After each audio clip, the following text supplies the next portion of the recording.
Apparently, the Phoenix Police Department has chosen to embrace their new moniker that the United States Department of Justice has given them as serial retaliators and serial abusers and discriminators. Well, it should be no surprise to any of you that they are absolutely at it again, and we're going to check out a new lawsuit headed their way as a result.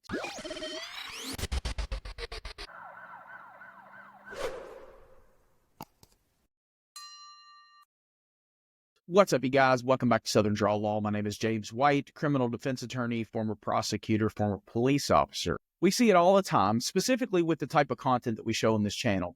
People simply ask in just about every police interaction, especially in the auditing space, what is your name and your badge number?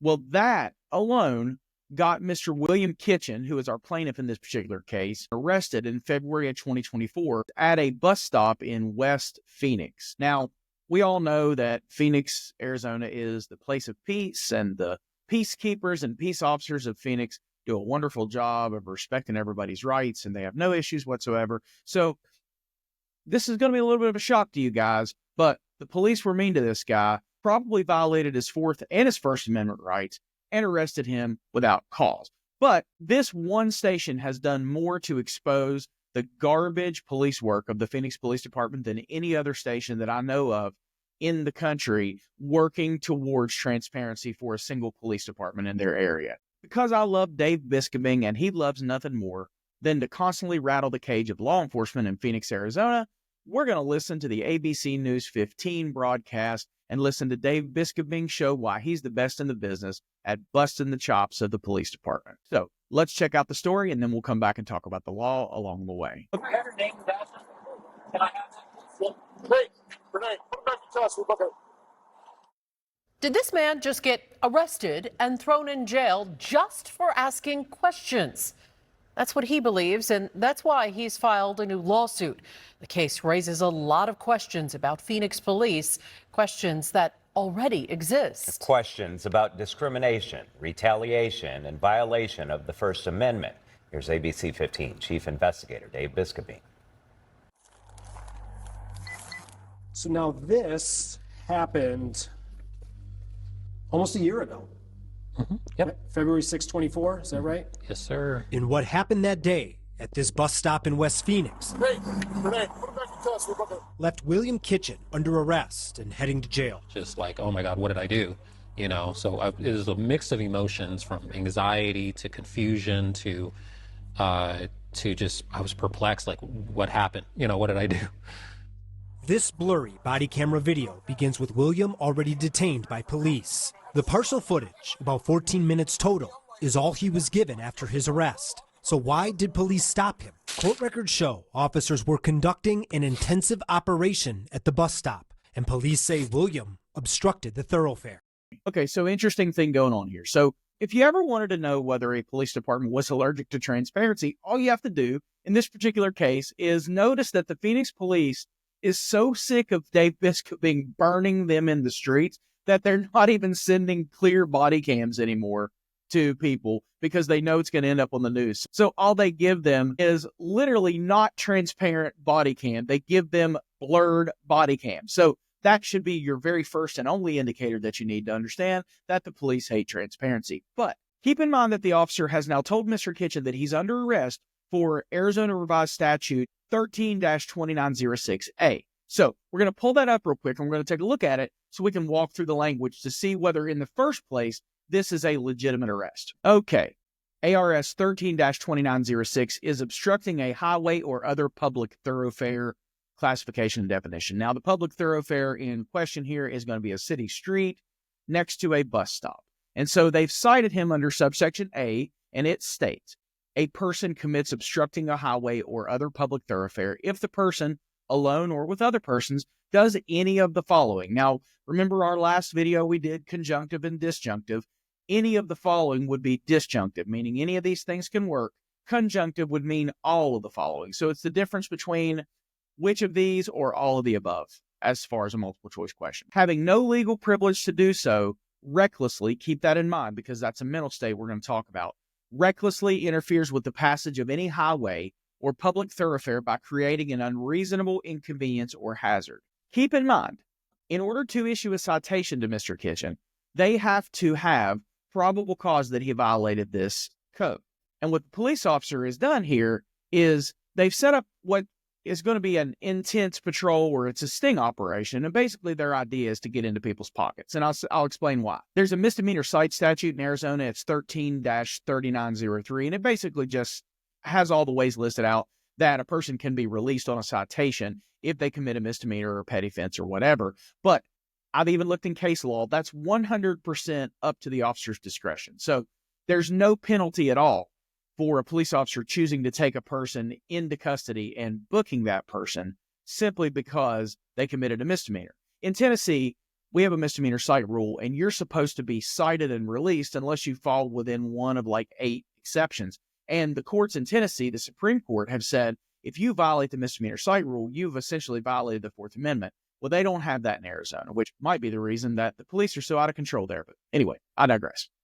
So the officer's discretion is paramount here. So the officer can decide whether to arrest or book. It's a little bit of a tricky fact pattern because technically a citation is an arrest. And the reason that they're citing and releasing in an intense investigation like this is because what they ultimately want to do is to get into their pockets. And to prove that, I'll draw your attention to the last section of ARS 13-3903 that's talking about the misdemeanor cite rule. Under subsection H, it says, section does not affect the peace officer's authority to conduct an otherwise lawful search incident to his arrest, even though the arrested person is released before being taken to the police station. Now, that's the point.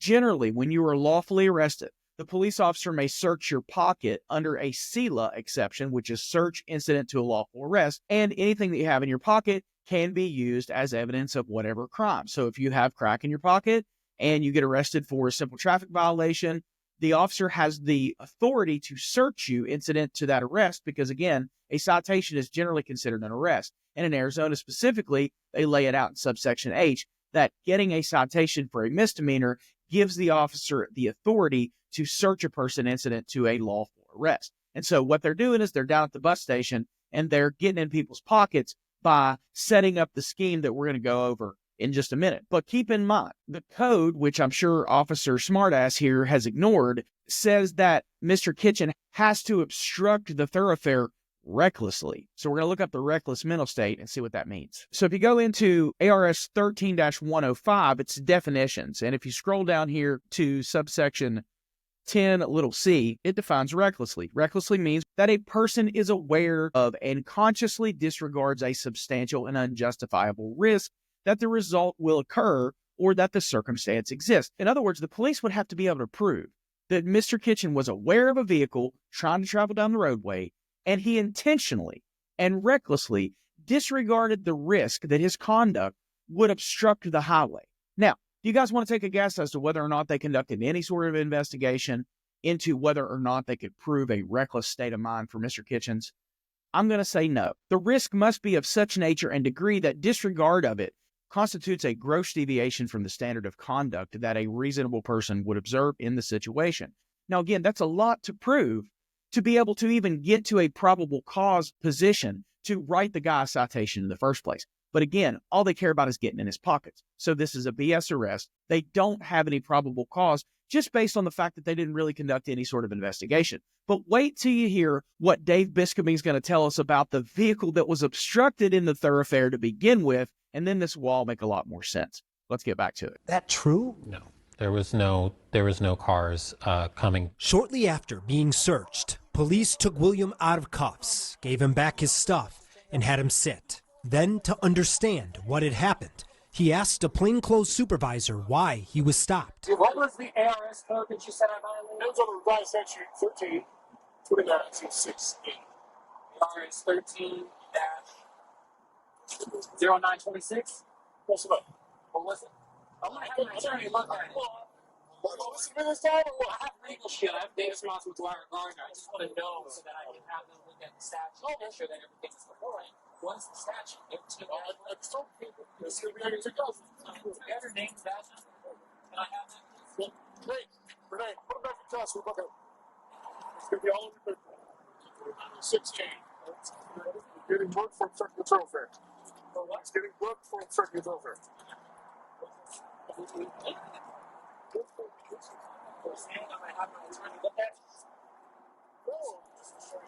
It's a different code. Seems like you're incredulous about the code, sir. So you'll get educated tonight when you have your judge. Freedom of speech. Very sure. Allowed to ask what the code was. Speech, that's your right. Yes, sir. William spent a night in jail, and it took months to get the charges dropped. It was something that did not need to happen. Yeah, Is that how you feel about this whole situation? It just didn't need to happen? it didn't need to happen. Clearly, they're just trying to teach him a lesson. Josh Carden is William's attorney. He literally just asked questions at core First Amendment activity and got thrown in handcuffs. They went for it. Other than the First Amendment issues, he says there's other parts of the stop that stand out, parts we haven't shown you yet. You can't look at this situation and ignore my client's race. You can't ignore the comments, the racially tinged comments made by the officers. The comments come right at the beginning of William's detainment. Are you a homeboy here, sir, Shaq? Go ahead and shake it down. You want to grab the bag for him? Looks like CJ Jeff, circa 1994. What do you think about that?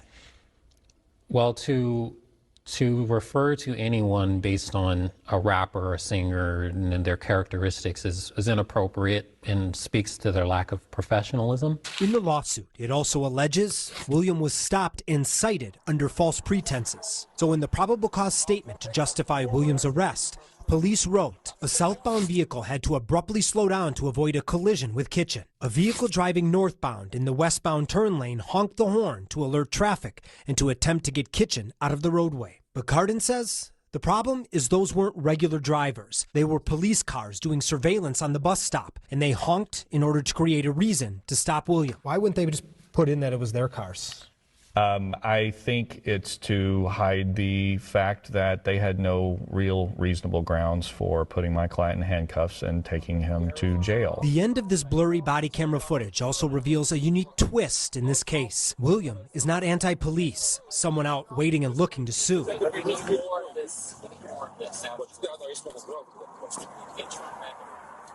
That night, he said he tried to de-escalate the situation by expressing support for the officers. You're suing the Phoenix Police Department, but you're pretty pro-police? I am, yeah. I'm pro-police. I am independent-leaning conservative, and I have always been pro-police. You know, the officers put on their uniform, and, you know, they're doing this to serve their community, integrity, honor, you know, respect.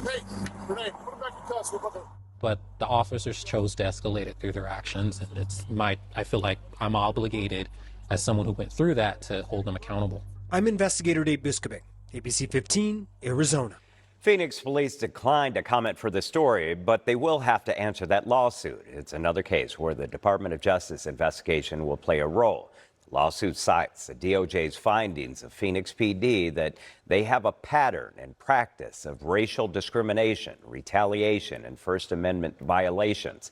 Right now on your screen, you're looking at several similar cases we exposed, which ended up in the DOJ's final report. If you want to read more about this new lawsuit or see our 32-part breakdown of the DOJ's investigation, head to abc15.com/investigators. Okay, so we got a little bit of seasoning of entrapment here because you're driving your vehicle down and running up against him and beeping the horn and sort of trying to make it seem like he's doing something that he's actually not doing. And they intentionally leave out the fact that it's their vehicle. But set that aside for a minute. First, they call him a homeboy. They basically say that he looks like DJ Jazzy Jeff because the character from The Fresh Prince of Bel-Air and the rapper and producer DJ Jazzy Jeff wore glasses and, you know, had that sort of same style, like high fade haircut. And so you got racially charged language. You have them entrapping him and beeping the horn at him so that they can act like that they were trying to get through and he was obstructing. So you got a bogus Fourth Amendment arrest anyway. Okay. They get in his pockets. They don't find anything. And then comes the, what have you cited me for? And him starting to ask questions of the police officer. They don't like that. So they decide that they're going to take him on into jail. So I think you got a false arrest here, but I also think you have a First Amendment retaliation claim. So let's look at what the elements of the First Amendment retaliation claim are, and then we'll figure out whether any of this makes sense. Okay, so there was a case here on United States Court of Appeals out of the Ninth Circuit in June of 2024. Now, this was a case where the plaintiff actually lost, but the court did a really good job of laying out what the elements are of a First Amendment retaliation claim. So It says to prevail on a First Amendment retaliation claim, a plaintiff must show, number one, that he was engaged in a constitutionally protected activity. Essentially, all he's doing is he's not even really criticizing the police. He's just telling them that he's going to have a lawyer review it. And of course, they take that as a threat, or they take that as a challenge to their authority or whatever. So he is engaged in constitutionally protected speech. So that's the first element. Second element is that the defendant's actions would chill a person of ordinary firmness from continuing to engage in the protected activity. So that question is this. Basically, by taking him to jail instead of writing him a ticket, do you think that a person that has ordinary firmness in their belief system who are talking back to the police would think twice about whether or not to talk back to the police if they knew instead of getting a ticket, they're going to go to jail? I think it's pretty obvious that that would chill an ordinary person's speech. And then the third element is that the defendant's retaliatory animus was a but-for cause. And you have to create a causal link. And but-for just means that if the person didn't have a retaliatory animus, but for this officer retaliating, I was going to be released on a citation. Instead, I ended up in jail. Now, the unlawful arrest and Fourth Amendment claim is probably good without the retaliation. But coupled with the retaliation, do you think it's pretty obvious here that but for this officer's retaliation, he was going to get a citation and go on about his way? So if you walk through this, he was engaged in constitutionally protected speech.